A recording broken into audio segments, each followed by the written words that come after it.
Maritime board ने खोल दिया खजाना।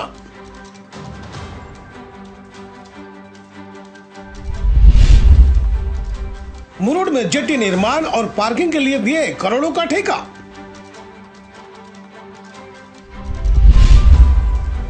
क्या ग्रामीणों को मिलेगा रोजगार या बाहरी व्यक्ति को मिलेगा ठेका?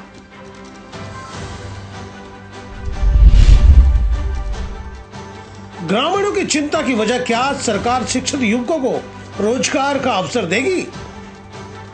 दोस्तों नमस्कार। कोकण का नामचीन जगह मुरुड जंजीरा इन दिनों सरकारी खजाना खोल दिया गया है, जिनका उपयोग नया जेट्टी और पार्किंग बनाने के लिए किया जा रहा है। जबकि मुरुड फोर्ट तक पहुंचने के लिए पहले से पार्किंग का निर्माण समुद्र को पाट कर काफी पहले किया जा चुका है। कहने का मतलब सिर्फ इतना कि जो पहले पार्किंग बनाया गया था, क्या उसी पर और पार्किंग स्लॉट बनाया जा सकता था या नहीं? क्या जरूरी था फिर से समुद्र को पाट कर पार्किंग बनाना?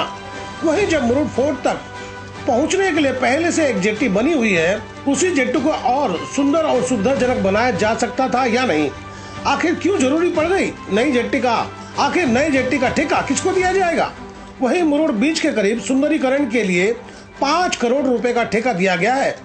यहाँ के नागरिकों से जब हम मिले तब हमें अपना पहचान न बताने के शर्त पर यह बताए कि मुरुड में पीडब्ल्यूडी हो या मैरीटाइम बोर्ड हो या जिला परिषद, यहाँ खास कॉन्ट्रैक्टर को ही ठेका दिया जाता है और सरकारी महकमा के अधिकारियों को चढ़ावा चढ़ाया जाता है।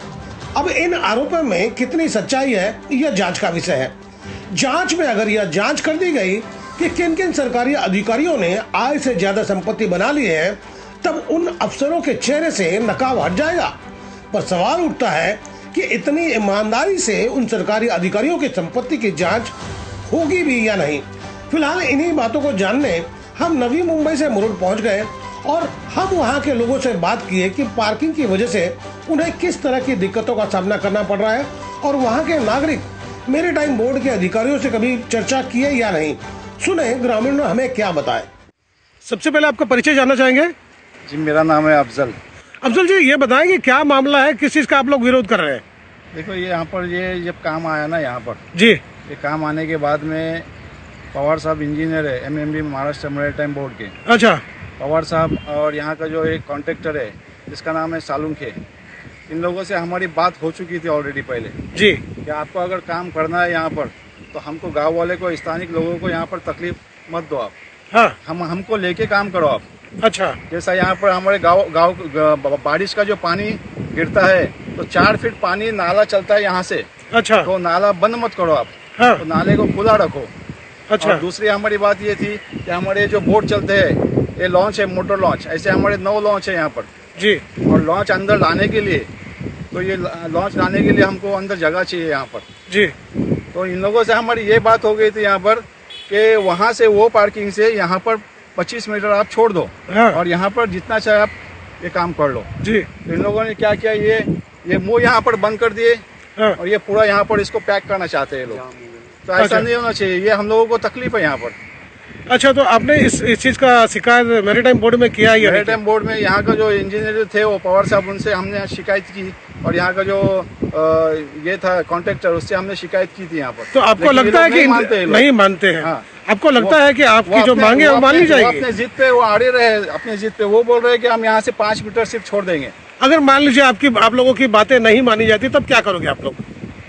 कोई रास्ता है आपके पास? रास्ता तो नहीं है, अब सरकार ने हम ध्यान देना स्थानिक लोगों पर। मैरीटाइम बोर्ड पर हम कोई आरोप नहीं लगा रहे हैं, पर यहाँ के लोग जो आरोप लगा रहे हैं उसे अनदेखा नहीं किया जा सकता।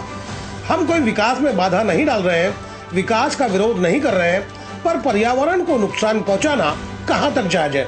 जबकि पार्किंग की समस्या थी तो क्या समुद्र को पाट कर ही पार्किंग बनाने का एकमात्र उपाय बचा था? फिलहाल चले हमारे साथ, हमने जो देखा और महसूस किया वो आपसे साझा कर रहे हैं। तो जिस तरह से अभी हमने यहाँ के ग्रामीणों से बात किया, उनका कहना ये था कि अगर सरकार उनकी बात नहीं मानती है तो अंत में उसके पास दूसरा कोई चारा नहीं है, वो अंत में अदालत का दरवाजा खटखटाएंगे। और अगर वो अदालत के शरण में चले जाते हैं तो जाहिर सी बात है कि जैसा कि उन्होंने बताया कि लगभग 5 करोड़ का उनका ये काम है। जब 5 करोड़ का काम अदालत में जाने के बाद अटक जाएगा तब काफ़ी मुश्किलें सरकार को होगी और ऐसे में देखना होगा कि अदालत क्या फैसला सुनाती है और जो यहाँ पर काम कर रहे हैं क्या वाकई वो अड़चन में आते हैं और यहाँ के जो नागरिक है जो उनकी मांग है वो उनकी पूरी होती है या नहीं, ये देखने वाली बात होगी। तो दोस्तों, आपको मेरी खबर बेहतर लगी हो तो लाइक करें, सब्सक्राइब करें और बेल आइकन दबा दें। आप हमें कोई सुझाव देना चाहते हैं तो कमेंट बॉक्स पर लिख भेजें। तो गोपाल साहब को दीजिए इजाजत, हम जल्द दूसरी खबर के साथ हाजिर होंगे।